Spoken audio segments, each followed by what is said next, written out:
Savais-tu que l'UPC n'est pas le premier parti politique camerounais? Je parie que non. Viens. On va lire un peu, on va lire.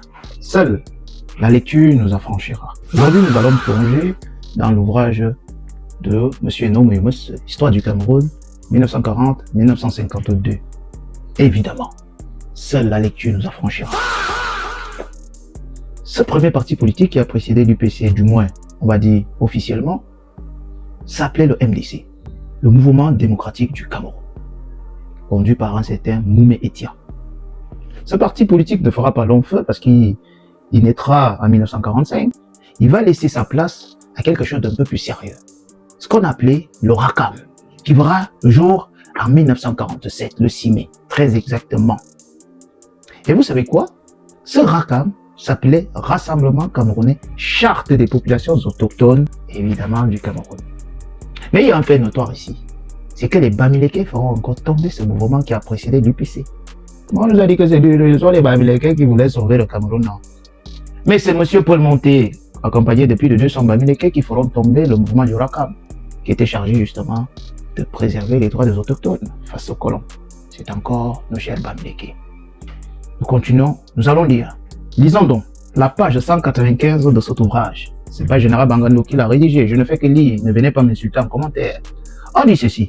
Le 6 mai 47 verra le jour un nouveau mouvement politique sur les décombres du MDC, Mouvement démocratique camerounais, et même de l'UNICAFRA, évidemment, c'était plus haut, dénommé Rassemblement Camerounais, et qui portait pour nom Rassemblement Camerounais, Charte des populations autochtones du Cameroun.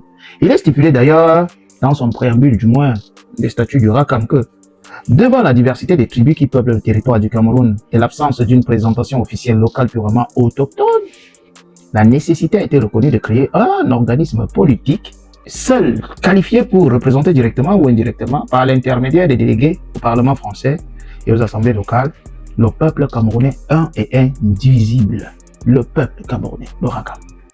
À cet effet, nous, représentants des populations du Nord Cameroun et des régions de la Damawa et de la Benoué, des populations de Yaoundé, des populations Boulou, des populations Bafia, des populations Bassa, des populations de Kribi, de Douala, des populations Bamoun, mandataires des associations diverses à caractère politique réunis en congrès plénier sur la convocation du président de l'UNICAFRA, après des débats multiples et tumultueux, avons adopté à l'unanimité, pour être immédiatement mise en vigueur, la charte dont la teneur suit.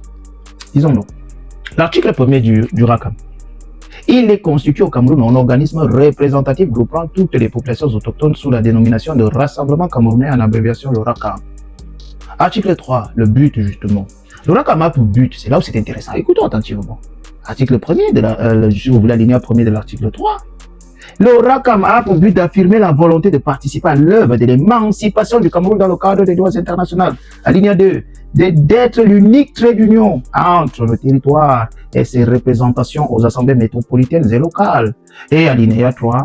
De travailler par tous les moyens et dans tous les domaines au relèvement politique, économique, moral et social des autochtones camerounais.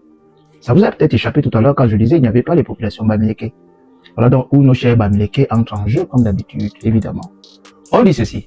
Aussitôt né, le RACAM, ce parti politique s'est retrouvé confronté à une forte opposition de la part même des Camerounais. Qui sont ces Camerounais? Paul Monté va réunir plus de 200 Bamileke.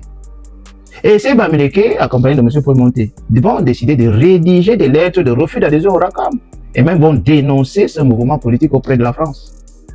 C'est encore les Bamileke. Et on dit d'ailleurs par la suite que reprocher ces Bamileke au RACAM.